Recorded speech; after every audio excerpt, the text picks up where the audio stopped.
Olá pessoal, estou aqui com vocês para mais uma das nossas aulas de física e hoje nós vamos falar aí da energia mecânica e suas modalidades. A energia cinética, que está vinculada ao movimento, e a energia potencial, que está vinculada ao posicionamento dos corpos. Vamos observar então um diagrama aí que mostra a relação entre essas energias.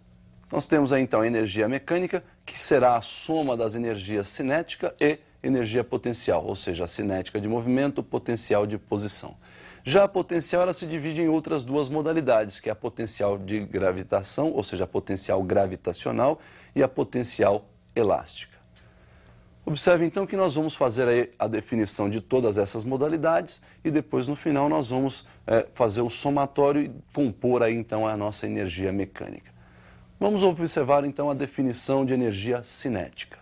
Nós temos aí então um corpo sobre um plano horizontal, inicialmente parado, portanto velocidade inicial zero, e a resultante das forças então aplicadas a esse corpo nos dá um deslocamento horizontal, né? E ao final desse deslocamento horizontal ele assume uma velocidade final que eu vou chamar de v.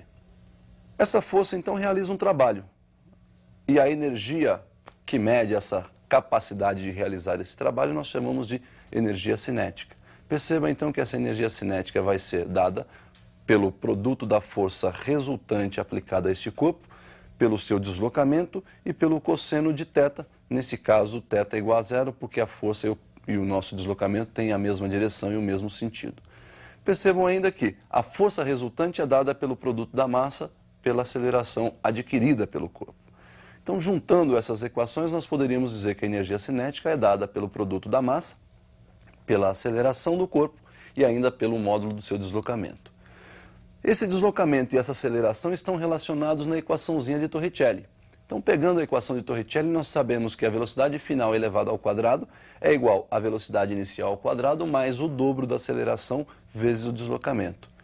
Uma vez que a nossa velocidade inicial é zero, nós podemos dizer então que a velocidade final ao quadrado é igual a 2 vezes a aceleração vezes o deslocamento, e já vou dividir essa equação membro a membro por 2 vezes a aceleração. Então ficou assim, olha lá, velocidade elevada ao quadrado dividida por 2 vezes a aceleração, igual ao dobro da aceleração vezes o deslocamento, dividido aí pelo dobro da aceleração. Percebam então que nós podemos, no segundo membro, simplificar o dobro da aceleração. Temos então que v quadrado sobre o dobro da aceleração é igual ao módulo do deslocamento. Substituindo então isso na nossa primeira definição de energia cinética, temos que a energia cinética é dada pelo produto da massa, pela aceleração e ainda por velocidade ao quadrado sobre o dobro da aceleração. Posso simplificar a aceleração, de onde sai aí que a energia cinética é o produto da massa pelo quadrado da velocidade, dividido por 2.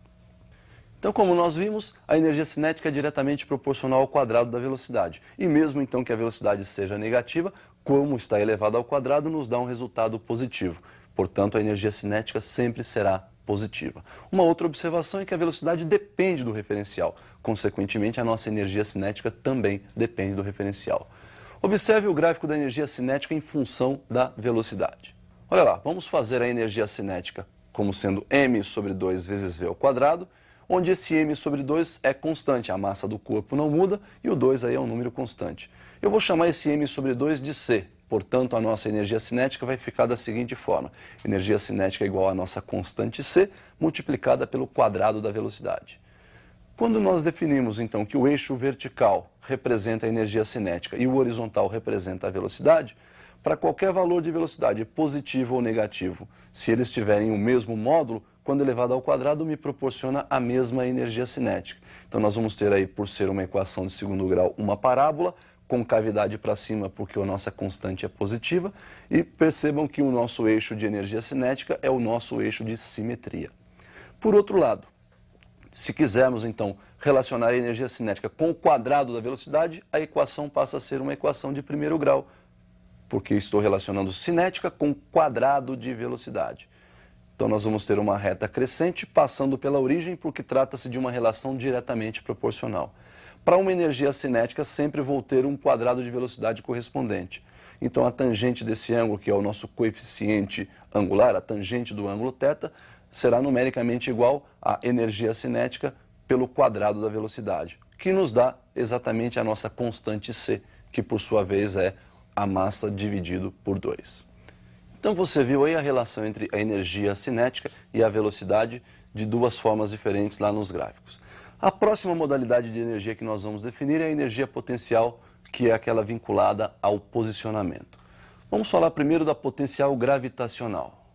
A energia potencial, então, é exatamente igual ao trabalho realizado pela força peso, que está vinculada à posição do corpo em relação à altura que ele se encontra do nosso referencial. Então, energia potencial igual ao produto da massa pela gravidade e pela altura. Ao contrário do trabalho, que só é realizado se o corpo está se deslocando, a energia potencial ela existe mesmo se o corpo estiver em repouso. Portanto, o sinal da energia potencial gravitacional agora está vinculado ao posicionamento do corpo em relação ao nível de referência. Se estiver acima do nível, energia potencial positiva. Abaixo do nível de referência, energia potencial negativa. E se estiver no nível de referência, a energia potencial é zero, pois a altura então será zero. Observe que a variação da energia potencial ela não depende do nível de referência. Dê uma olhada no visual onde nós vamos apresentar então uma variação de energia potencial. Eu tenho aí um corpo posicionado no ponto A e ele vai sofrer um deslocamento atingindo aí o ponto B. Observe então que nós temos aí do ponto A para o ponto B um desnível que eu chamei ΔH. Esse ΔH é a diferença entre as alturas HA e HB. A variação da energia potencial de A para B, então, seria a energia potencial de A, mg vezes HA, menos a energia potencial de B, mg HB. Se colocarmos em evidência esse mg que está presente nos dois termos da direita da nossa equação, nós temos que a variação da energia potencial será mg multiplicada, então, pela diferença entre as alturas HA menos HB, que é o nosso desnível que nós chamamos de ΔH. Daí, então, percebam que a variação da energia potencial é dada pelo produto da massa, pela gravidade e pelo nosso desnível ΔH. Bom, nós vimos então a relação entre energia potencial, vimos que o desnível proporciona aí uma variação de energia que não está vinculada ao nível de referência e nós podemos relacionar aí essa energia potencial com a altura através de um gráfico. Observe como fica o gráfico então da energia relacionada à altura em que se encontra esse corpo. Então observem na relação gráfica, no eixo vertical nós temos a energia potencial, no eixo horizontal a altura.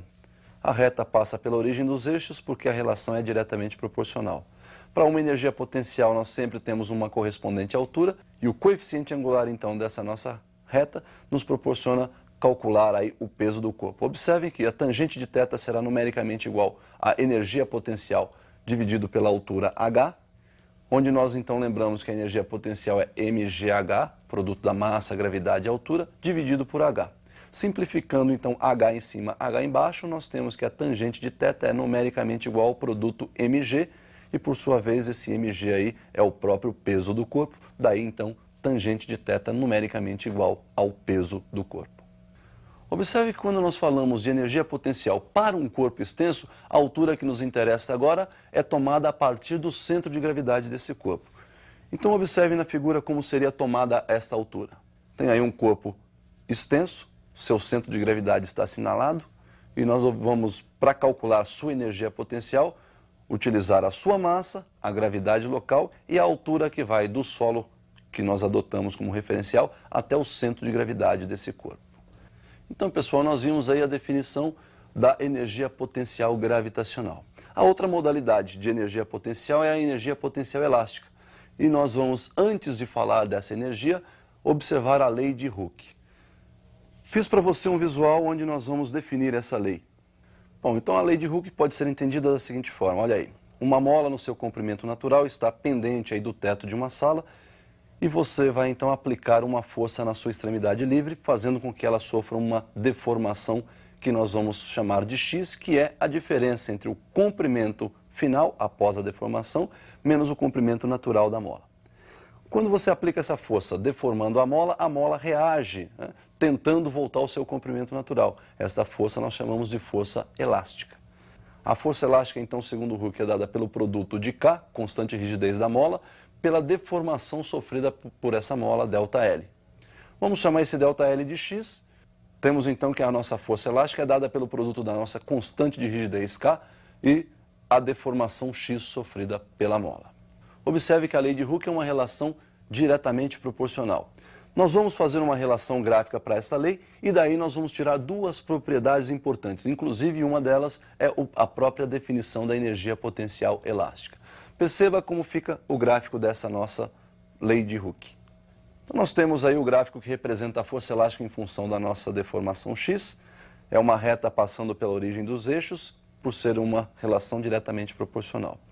Na vertical, nós temos a força elástica Kx, correspondente à deformação x lá na horizontal.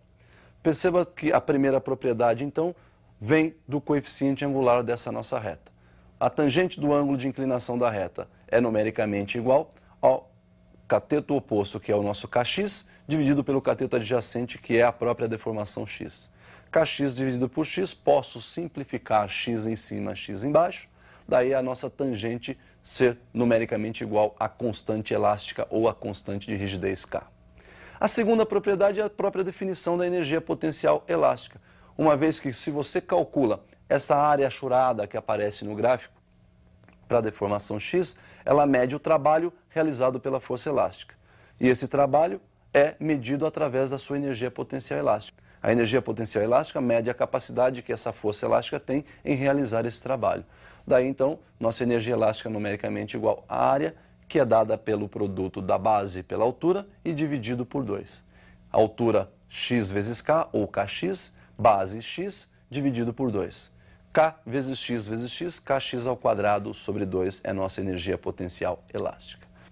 Bom, pessoal, então nós temos aí definidas as modalidades de energia. Energia cinética vinculada ao movimento e a potencial vinculada aí ao posicionamento. Um conceito bem importante, bastante importante para nós aí, é o conceito de sistema conservativo. É aquele sistema onde a energia mecânica se mantém constante. O que vai acontecer nesse sistema é que, ora a potencial se transforma em cinética, ora a cinética se transforma em potencial, mas o somatório dessas energias vai se manter sempre constante.